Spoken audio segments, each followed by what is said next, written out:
Sabia que durante a Guerra Fria, o governo norte-americano financiou um certo grupo de artistas para combater ou para bater de frente com a arte soviética que existia na época?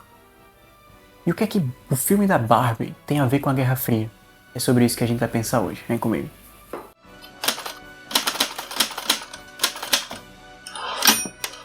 Fala pessoal, Vitor Hugo de César aqui do canal Antrofilosofia, dando continuidade à nossa sequência de vídeos sobre os problemas que giram em torno da arte. E esse vídeo é uma sequência direta, é a parte 2 do vídeo que nós fizemos sobre industrialização da arte. Só que esse eu vou utilizar mais exemplos práticos, sobre determinados períodos da história em que a cultura de massa foi utilizada com diversos fins.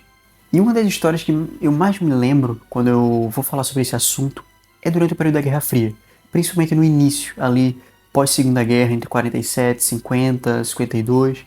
Durante a Guerra Fria a gente sabe que existia uma polarização política muito grande.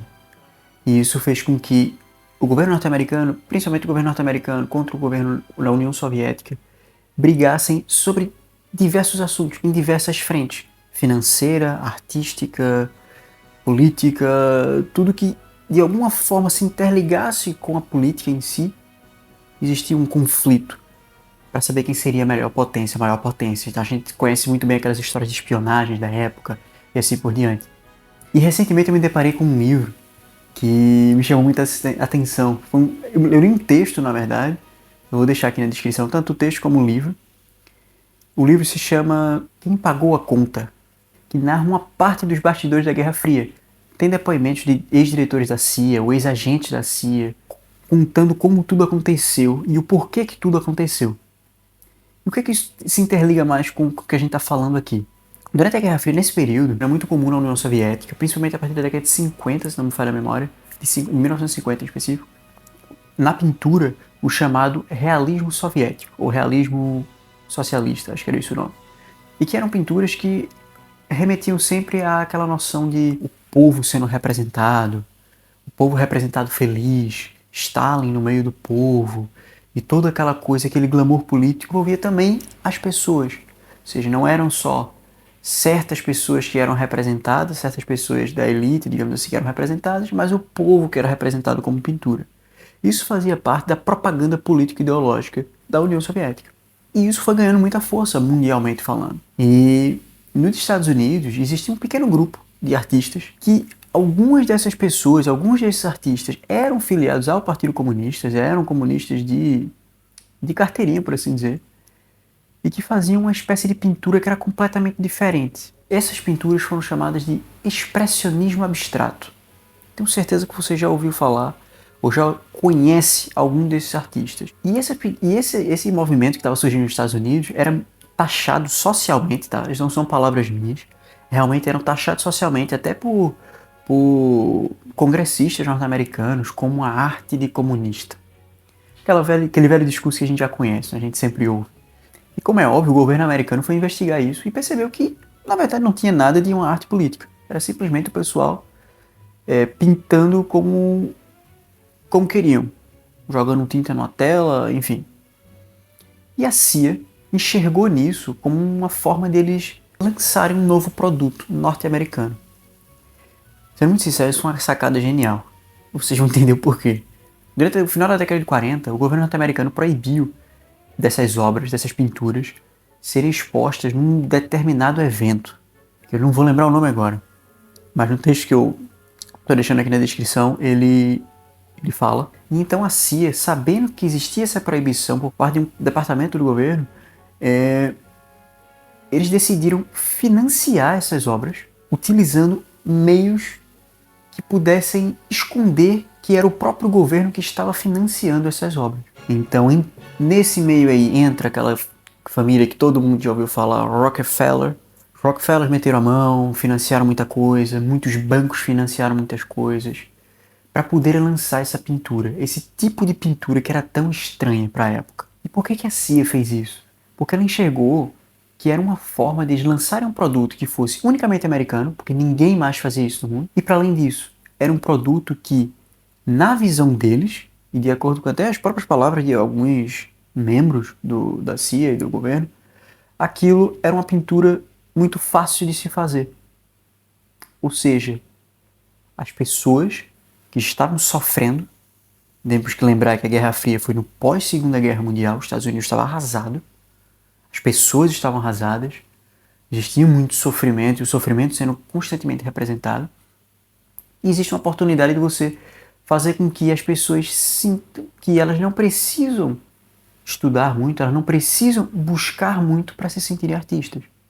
Elas olhavam aquelas pinturas, que eram simplesmente tintas jogadas numa tela, e diziam, nossa, eu também posso fazer isso.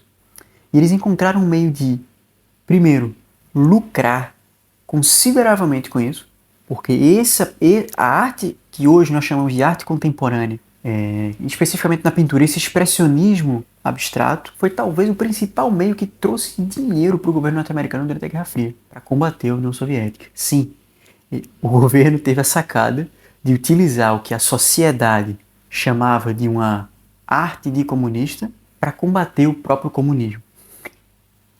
E sim, como eu disse, esse tipo de pintura foi financiado. Muitos desses artistas, e até mesmo os artistas que eram filiados ao Partido Comunista da época, receberam inúmeras quantidades de dinheiro. Ficaram riquíssimos. E um deles, eu tenho certeza que vocês já conheceram, já viram alguma coisa dele, chamado Jackson Pollock. E Pollock é um dos principais representantes, se não o principal representante do expressionismo abstrato. Eles conseguiram reviver aquele ideal de sonho americano, The American Dream. As pessoas olhavam e diziam, eu posso fazer isso. E é muito engraçado, porque a gente sabe que a arte é para todos. A arte é para todos. Não existe esse pedantismo de, a arte é de um grupinho. Não, a arte é para todos. Claro que cada pessoa ela, talvez tenha uma desenvoltura melhor para um lado, para um tipo artístico ou para outro. Eu, por exemplo, gosto muito da poesia, pretendo ainda ser um bom poeta, um dia, quem sabe. Mas jamais vou pretender ser um bom escultor e nem me interessa muito. Nem um bom pintor. Enfim, mas a arte é para todos. Sendo que sempre existiu essa ideia, e que, para mim, na minha visão, não é errada, que para você ser um bom artista, você tem que trilhar um caminho, você tem que estudar muito, você tem que ter paciência para aprender, para produzir. Eu ainda vou fazer, os próximos vídeos serão sobre isso, tá? Sobre essa questão da paciência, sobre a produção, sobre o estudo. Só que a partir do momento que você coloca uma obra que aparentemente não dá muito trabalho de se fazer, você exclui a necessidade da paciência. E você diz, olha, eu não preciso parar para estudar, eu não preciso parar para aprender, eu só jogo uma tinta na tela e eu faço o que ele fez. Meu filho de 3 anos pode fazer isso. Muita gente sempre pensou isso, muita gente pensa assim quando vê uma arte abstrata. Principalmente quando vê uma arte de Pollock. Mas o que é que isso, esse cenário da Guerra Fria, tem a ver com o filme da Barbie? E aí, quando eu tô falando do filme da Barbie, eu não tô falando aqui da obra enquanto arte, tá? Eu ainda não assisti o filme.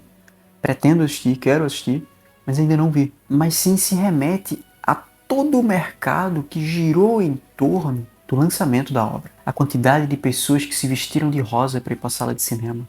A quantidade de pessoas que gastaram dinheiro para comprar uma camisa, uma bolsa, um sapato que nunca mais vão usar somente para ir na sala de cinema assistir o filme da Barbie. Consegue entender onde eu quero chegar aqui? Você usa da arte como um ponto de partida para atingir um fim diverso. O fim pode ser o lucro. Eu não vejo pecado nenhum nisso, sendo muito sincero. Principalmente na sociedade que a gente vive. O problema é quando esse lucro ele é feito em cima de uma manipulação.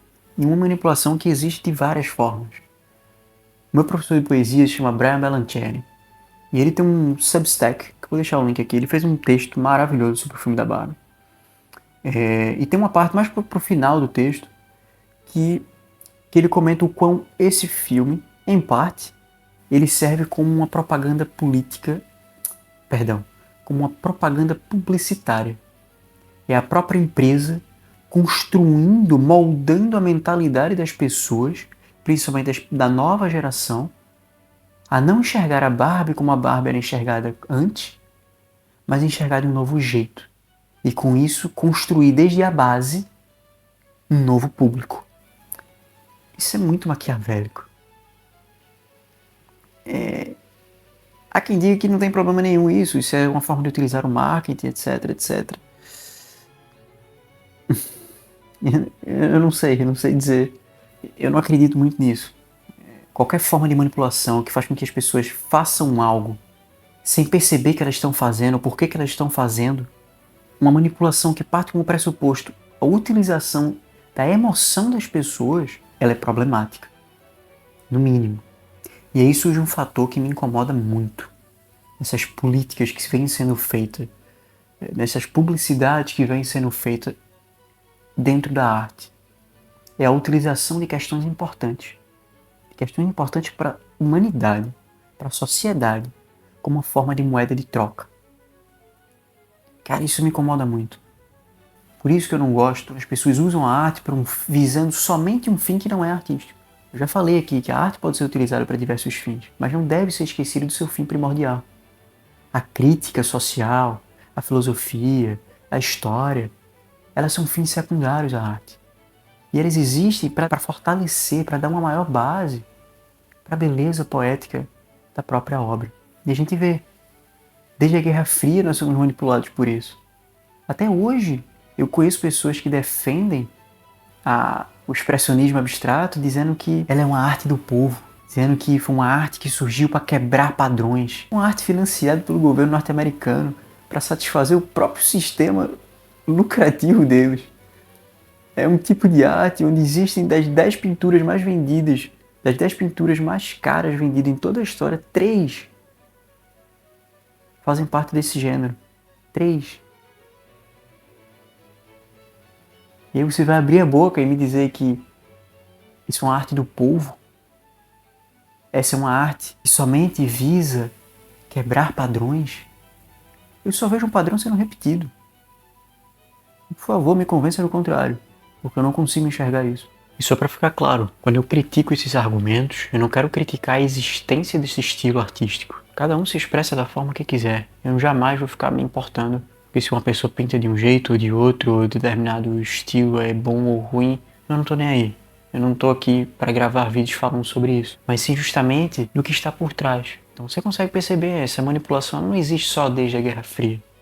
Ela existe desde sempre, de várias formas, mas possui sempre essa essência de utilizar das emoções humanas, de utilizar dos problemas que existem na sociedade em benefício próprio, em benefício do Estado, em benefício de empresas privadas e assim por diante. E nestes exemplos que eu trouxe aqui, a própria arte se torna um circo, que eu falei na parte 1 desse vídeo. O futebol é um circo, a arte também está sendo usada como circo. Quanto mais fácil for, mais simplificada for, mais rápida ela é consumida, mais rápida ela é produzida, e o ciclo vai se repetindo, a engrenagem vai funcionando. O ciclo se repete de novo, de novo, de novo. Você não tem quebra de padrões aqui. Você tem apenas o mesmo padrão se repetindo com uma nova faceta. Cada vez mais essa mesma lógica é utilizada, de formas diferentes, através da publicidade, através do marketing, através disso, daquilo e daquilo outro. A essência do pensamento é a mesma, a essência da lógica de existência disso ainda é a mesma. Isso vale até para games, tá? Para games, para jogos. E esse foi mais um vídeo. Não esqueçam de deixar o like aqui no vídeo e de ativar o sininho. Comentem para saber o que vocês estão achando desses vídeos que eu estou fazendo. Se quiserem dar alguma ideia, me ajudar com alguma coisa, fiquem à vontade. Podem mandar uma mensagem pelo Instagram. Eu ficarei muito feliz em responder, em receber essa ajuda. E lembrando, eu deixei os textos aqui na descrição. Tanto o livro que eu citei, como o texto também. Vou deixar um texto meu também falando sobre política, que em parte permeia um pouco esse assunto, em um outro contexto. E é isso. Vejo vocês no próximo vídeo. Valeu!